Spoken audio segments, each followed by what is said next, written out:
Cold day और कोहरे के सितम से लोगों को राहत मिली है। ग्रीन जोन में आज यूपी के सभी जिले और 2 दिन बाद आसमानी आफत का अलर्ट जारी किया गया है। आईएमडी ने बारिश का अलर्ट जारी किया है। तो बड़ी खबर आपको बता दें, कोल्ड डे और कोहरे से लोगों को थोड़ी राहत मिली है। ग्रीन जोन में है आज यूपी के सभी जिले, यानी कोई अलर्ट नहीं है, लेकिन अगले 2 दिन के बाद यहां पर आसमानी आफत का अलर्ट जारी किया गया है। आईएमडी ने बारिश का अलर्ट जारी किया है। तो ग्रीन जोन में है यूपी के सभी जिले। हालांकि 2 दिन बाद आसमानी आफत से लोगों की परेशानी बढ़ सकती है, लेकिन फिलहाल अभी आईएमडी की ओर से राहत के आसार जताए गए हैं, यानी कोल्ड डे और कोहरे के सितम से लोगों को अभी राहत मिलती हुई नजर आ रही है। तो ग्रीन जोन में है आज यूपी के सभी जिले। आसमानी आफत का अलर्ट 2 दिन बाद के लिए जारी किया गया है। आईएमडी ने बारिश का अलर्ट जारी किया है। तो बड़ी खबर आपको बता दें, जहां एक तरफ कड़ाके की ठंड पड़ रही थी, तो वहीं आज लोगों को कोहरे से और कोल्ड डे से थोड़ी बहुत राहत मिली हुई है। 2 दिन बाद आसमानी आफत को लेकर अलर्ट जारी किया गया है। बिजनौर से महेंद्र हमारे साथ जुड़ चुके हैं। महेंद्र, 2 दिन बाद यहां पर मौसम विभाग की ओर से अलर्ट जारी किया गया है, लेकिन फिलहाल अभी राहत के आसार दिख रहे हैं। कोहरे से लोगों को राहत मिली है और कोल्ड डे को लेकर जो एक अलर्ट मौसम विभाग ने जारी किया था, उससे अभी थोड़ी बहुत राहत है।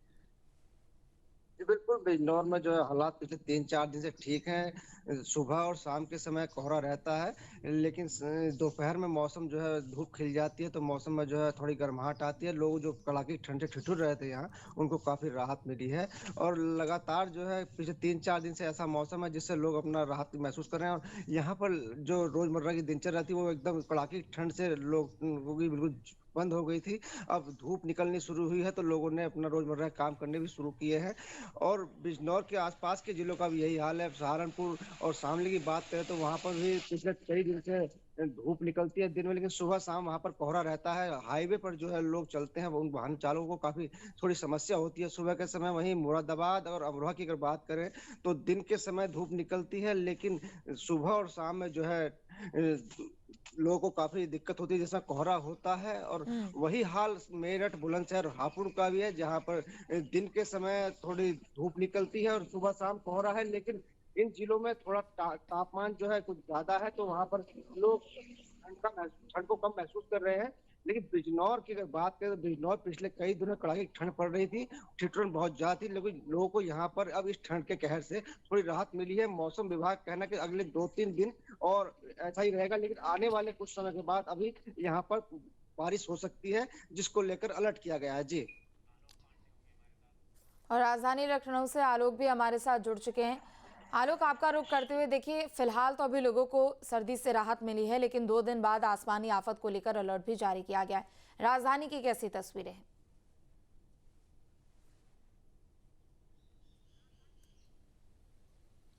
बिल्कुल, देखिए राहत की अगर बात करें तो सुबह यहाँ राहत भरी दिख रही है। इतनी ठंड और गलन तो नहीं है। और विजिबिलिटी भी अगर आप देखें तो मेरे पीछे आपको आइडिया लग सकता है कि विजिबिलिटी भी 1 किलोमीटर से ज्यादा है, मतलब सामान्य है। सबसे बड़ी बात तो यही है कि ये जो मौसम कहीं ना कहीं हर दिन बदल रहा है। अगर कल की बात करें तो दिन में अच्छी खासी धूप थी, मौसम खिला हुआ था, पर सुबह और शाम जो है मौसम कहीं ना कहीं ठंडा रह रहा है। तो जो तापमान दिन का है और रात का ये जो लगातार गिर रहा है, बढ़ रहा है, ये मुश्किल का कारण बन सकता है। मैंने खासतौर पे बताया था कि बच्चों के लिए, बुजुर्गों के लिए ये कष्टदायक होता है जब दिन में धूप खिली हो और शाम और सुबह बात करें तो ठंड बढ़ जाती है। और ये गलन और ये ठंड जो है मौसम विभाग के हिसाब से बात करें तो लगभग 24 तारीख तक न सिर्फ बदलाव होता रहेगा, बल्कि जो तापमान है वो आने वाले दिनों में गिरेगा। और साथ में बरसात होने का भी अलर्ट जारी किया गया है। कई जगहों पर बरसात हो सकती है, चाहे पश्चिमी उत्तर प्रदेश की बात करें या फिर सेंट्रल यूपी की बात करें। लगातार मौसम विभाग का जो पूर्वानुमान है वो यही कह रहा है कि आने वाले समय में मौसम बदलेगा, ठंड बढ़ सकती है।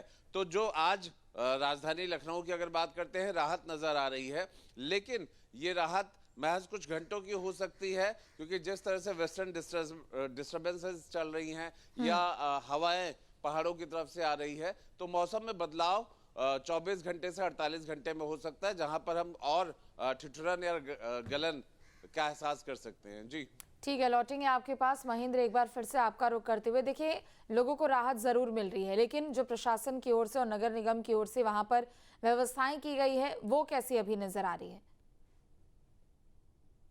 प्रशासन की ओर से, नगर पालिका की ओर से जहाँ जहाँ जहाँ भी रोडवेज है, बस स्टैंड है, वहाँ पर रैन बसेरे बनाए गए हैं। हालांकि जहाँ जहाँ लोगों की आवाजाही ज्यादा रहती है वहाँ पर शाम के समय और सुबह के समय अलाव भी जला रहे हैं। लेकिन जो पहाड़ों पर जो मौसम बदलता है उसका सीधा असर जो है बिजनौर में, सहारनपुर, मुरादाबाद में दिखता है।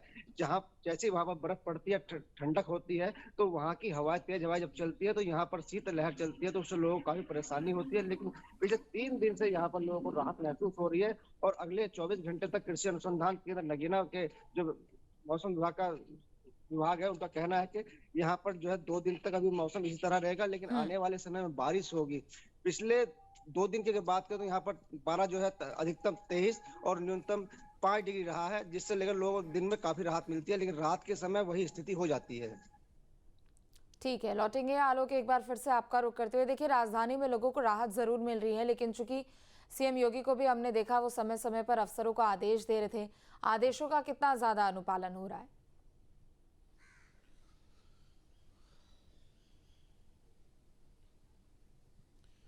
खासतौर पे छोटे जिलों की बात करें तो मुख्यमंत्री ने इस बात को कहा है कि जो जिलाधिकारी हैं, जो जिम्मेदार अधिकारी हैं, वो औचक निरीक्षण करें। खासतौर पे रात की बात की जाए, अलाव को देखें, अलाव की व्यवस्था कैसे है, रैन बसेरा कैसे है, और जो गौशालाएं हैं वहां पर अगर गौवंश की बात करते हैं तो वहां किस तरीके की व्यवस्थाएं की गई है, इनके निरीक्षण के लिए, औचक निरीक्षण के लिए कहा गया है।